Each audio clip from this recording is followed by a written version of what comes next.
بابا وانگا ہمیں آئندہ سالوں کی جانکاری دیتی ہیں۔ نوسٹراڈیمس کی زبردست پیشن گوئی صحیح ثابت ہوئی۔ ہمیں اس طرح کی باتیں اکثر سننے کو ملتی ہیں، ہے نا؟ مستقبل بتانے والے دو مشہور کاہن وہ کیا کرتے ہیں؟ وہ مستقبل کی پیشن گوئیاں کرتے ہیں اور کبھی کبھار وہ ٹھیک ہوتی ہیں۔ انٹرنیٹ ان معلومات سے بھرا پڑا ہے، یہ ہوگا وہ بتاتے رہتے ہیں۔ آپ سوچے بغیر نہیں رہ سکتے۔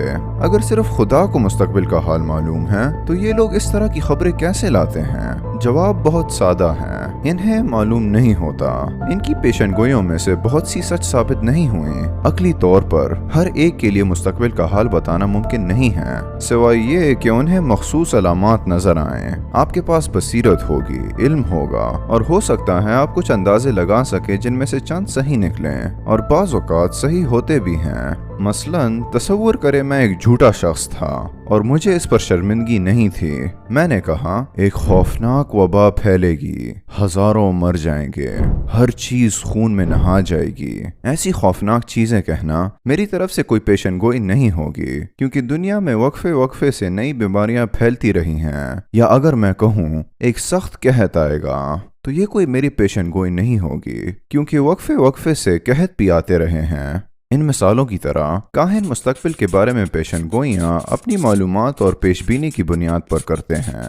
عقل نہیں مان سکتی کہ جو شخص خود اپنے مستقبل کا حال نہیں جانتا وہ مستقبل کے کسی واقعے کے بارے میں کیسے بتائے گا؟ صرف یہی ممکن ہے کہ ایک علیم ہستی نے یہ معلومات انہیں دی ہوں، تبھی وہ مستقبل کی پیشن گوئی کے قابل ہوں گے۔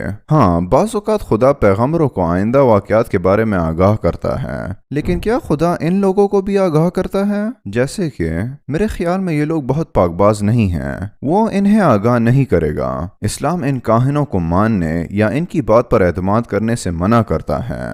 کیا یہ لوگ واقعی مستقبل کو دیکھ سکتے ہیں یا اصل بات کچھ اور ہے؟ آئیے ساتھ مل کر جانتے ہیں۔ نام نہاد کاہنہ بابا وانگا کی ایک بڑی پیش گوئی تھی کہ 2010 میں تیسری عالمی جنگ عظیم شروع ہوگی، لیکن نہیں، ایسا نہیں ہوا۔ پیشن گوئی یہاں ختم نہیں ہوئی۔ اس نے یہ بھی کہا تھا کہ یہ جنگ 4 سال تک جاری رہے گی۔ ایک اور پیشن گوئی تھی کہ 2014 میں دنیا کی آدھی آبادی کو کینسر ہو جائے گا، یہ بھی نہیں ہوا۔ ایک اور تھی کہ 2021 میں وہ کینسر کا علاج کر لیں گے۔ اب سال 2023 آ چکا ہے، شاید اب ہی علاج نکل آئے۔ ایک اور پیشن گوئی سنیے، 2021 میں ایک ڈریگن دنیا پر قبضہ کر لے گا۔ آگے بڑھتے ہیں۔ ایک عجیب بات یاد ہے کہ کچھ سکولرز کے پاس اس کاہنہ سے متعلق چند سوالات تھے۔ اس کاہنہ نے ایک اور پیش گوئی کی تھی، 2011 میں عالمی ریڈیو ایکٹیو ویوز بڑھ جائیں گی اور جانوروں اور پودوں کی نسلیں ختم ہو جائیں گی اور مسلمان کیمیائی ہتھیاروں کا استعمال کریں گے۔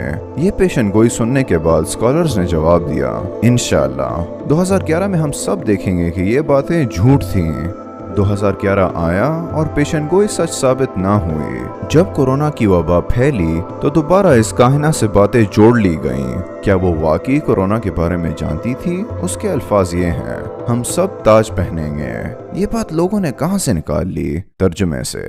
دراصل میں بتاتا ہوں کہ یہ ایک بلغاریان عورت ہے، تو ظاہر ہے وہ بلغاروی زبان بولتی ہے۔ بلغاروی میں کورونا کا مطلب ہے تاج۔ اگر آپ صرف آدھے جملے کا ترجمہ کریں تو اس طرح سے ہوگا، کورونا ہم سب پر ہوگا۔ دلچسپ بات یہ کہ کچھ پیشن گوئیاں اس کی نہیں، پھر بھی اس سے جوڑ لی گئیں۔ مثلاً اس نے کہا تھا کہ 2018 میں ٹرمپ کا قتل ہو جائے گا، یا بلکہ کہا جاتا ہے کہ اس نے یہ کہا تھا۔ جب یہ نہ ہوا تو پیشن گوئی یوں تبدیل ہو گئی، ٹرمپ 2020 میں مر جائے گا۔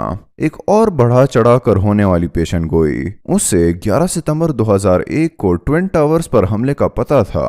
خبر ہمیشہ ایک جیسی رہتی ہے اور آپ کہہ اٹھتے ہیں، واقعی کیا اسے تاریخوں کا پتہ تھا؟ لیکن اس کی بات پر غور کیا جائے تو اس نے تاریخ نہیں بتائی تھی، نہ یہ کہا تھا کہ وہ ٹوین ٹاورز پر حملہ کریں گے۔